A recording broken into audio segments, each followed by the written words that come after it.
धर्मक्षेत्र कुरुक्षेत्र महाकाव्य मदन मोहन तरुण के द्वारा लिखित एवं उन्हीं के द्वारा पठित। श्री कृष्ण का द्वारिका गमन भाग 58 58।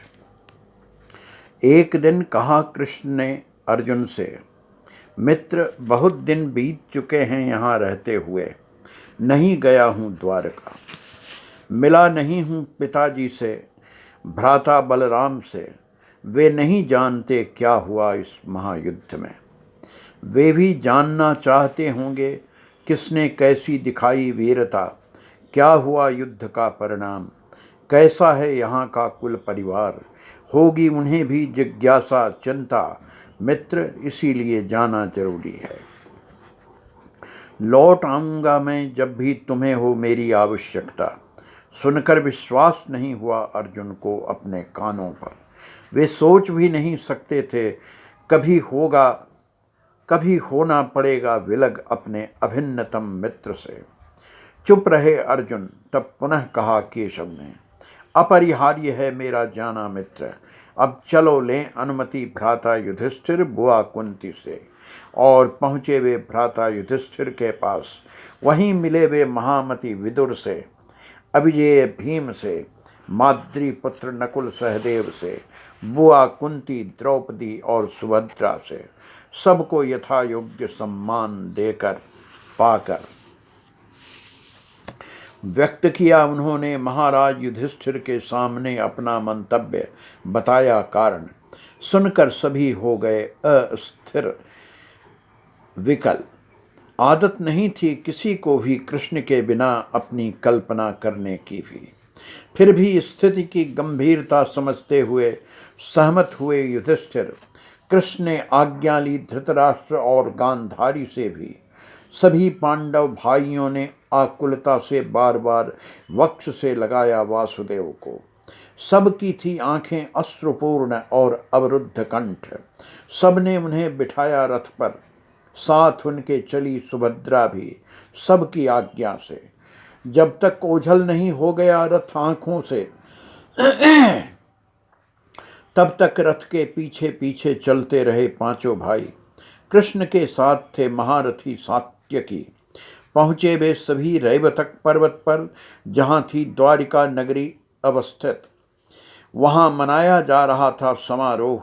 इंद्र नगरी से सजी थी द्वारिका। प्रसन्न थे वहाँ के सब नर नारी। जैसे ही देखा सबने आता हुआ कृष्ण का महान रथ, सभी चल पड़े उसी ओर। समारोह पूर्वक किया सबने स्वागत अपने कृष्ण का। वक्ष से बार बार लगाया वासुदेव जी ने अपने पुत्र को। भावुक हो माता देवकी ने चूमा उनका माथा। फिर प्यार से लगाया गले से सुभद्रा को। बहने लगी वहाँ चारों ओर हर्ष आह्लाद की धारा। एक दिन जब उपस्थित था सारा परिवार तथा पुरी के अन्य संभ्रांत नागरिक भी घेर कर बैठे थे केशव को, तब पूछा वासुदेव जी ने अपने पुत्र से, पुत्र, सुना है बहुत कुछ उस युद्ध के बारे में यहाँ वहाँ से, किंतु नहीं ज्ञात पूरी तरह। कहते हैं अद्भुत था वह युद्ध, किंतु जानना चाहता हूँ मैं तुम्हारे मुख से वहाँ का सारा वृत्तांत। महावीर भीष्म, द्रोणाचार्य, युधिष्ठिर, अर्जुन, भीम, नकुल, सहदेव, कर्ण आदि वीरों के बारे में। कैसा रहा उनका रण कौशल, कैसा रहा उसका परिणाम। तब केशव सुनाने लगे विस्तार से उन महारथियों के अद्भुत कार्य, उनका अभूतपूर्व रण कौशल। कहा केशव ने, 18 दिनों का यह महायुद्ध रचा गया है। लोगों की शूरता वीरता का एक ऐसा इतिहास जो न कभी पहले हुआ था न कभी बाद में दोहराया जाएगा। नहीं बोले केशव अभिमन्यु के बारे में कुछ भी जानबूझकर। तब बोले वासुदेव, पुत्र, तुमने कुछ भी नहीं बताया अभिमन्यु के बारे में।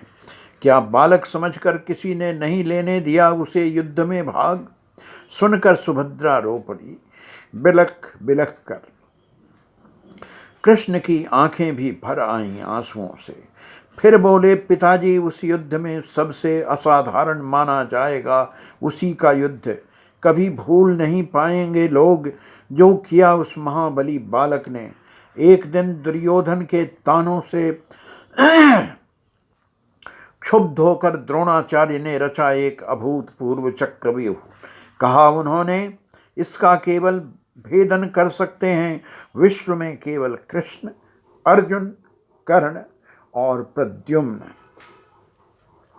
यदि कहीं दूर कर दिया जाए अर्जुन को यहाँ से तो अजेय हो जाएगा पांडवों के लिए यह युद्ध।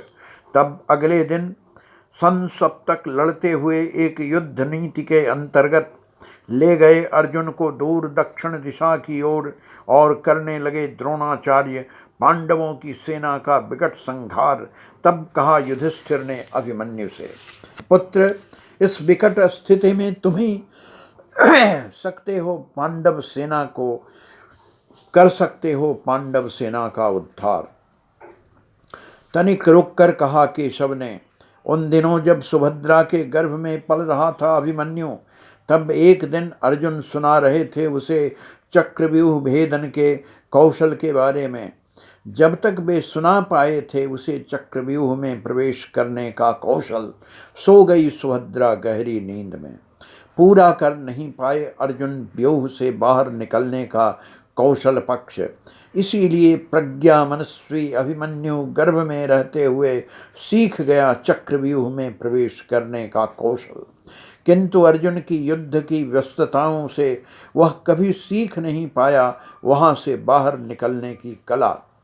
इसीलिए कहा उसने युधिष्ठिर से, पितामह, मैं जानता हूँ व्यूह में प्रवेश का कौशल, मचा दूंगा तांडव, हो चाहे मेरे सम्मुख द्रोणाचार्य, कर्ण का स्वयं महाकर्ण या स्वयं महाकाल। किंतु मैं नहीं जानता व्यूह से लौटने की कला। तब कहा युधिष्ठिर ने देते हुए आश्वासन, पुत्र, पांडव पक्ष के समस्त महारथी भीमसेन के साथ रहेंगे सदा तुम्हारे चारों ओर। रहोगे चक्रव्यूह युद्ध के तुम ही सेनापति, विजय तुम्हारी होगी निस्संदेह। कहकर तिलक कर दिया अभिमन्यु को महाराज युधिष्ठिर ने, और जय जयकार करती हुई अभिमन्यु की चल पड़ी पांडव सेना उस विकट व्यूह की ओर। शत्रुओं की सेना में प्रविष्ट हुआ अभिमन्यु जैसे प्रविष्ट होता है सिंह मृगझुंड में। कई बार स्तंभित देखती रही कौरव सेना उसका असाधारण युद्ध कौशल। कई बार उसने हताहत कर दिया द्रोणाचार्य को, दुर्योधन और यहाँ तक कि कर्ण को भी कर दिया। कौरव सेना को उसने पूर्णतः छिन्न भिन्न प्रविष्ट कर उस दुर्जेय व्यूह के केंद्र में। तब जब वह लौटने को था व्यूह के बाहर, तभी द्रोणाचार्य, कृतवर्मा, कृपाचार्य, अश्वत्थामा, कर्ण, दुर्योधन आदि ने घेर लिया उस अकेले बालक को, और सबने एक साथ प्रहार किया उस पर, एक साथ अनेकों बार। दुशासन के पुत्र ने मृत प्राय अभिमन्यु पर किया अपनी गदा का अंतिम प्रहार। इस प्रकार रणभूमि में ली अभिमन्यु ने अंतिम सांस। सुनकर आर्तनाद कर उठी सुभद्रा, शोकाकुल बिलखने लगे वसुदेव जी भी और माता केत देवकी। तब कहा केशव ने बंधाते हुए उन्हें धैर्य, मृत्यु निश्चित है सबकी, किंतु यह मृत्यु थी असाधारण आलोकमय, जिसने तेजोज्वल कर दिया पांडुवंश को, और वही तेज अब उत्पन्न होने वाला है उत्तरा के गर्भ से, जहाँ से पुनः आगे बढ़ेगा पांडवों का तेजोमय वंश। बहन सुभद्रा, अब सोचो उस भविष्य के बारे में जो है अभिमन्यु की देन। सुनकर सब में धैर्य आया और आलोक में भविष्य की बंधी आशा।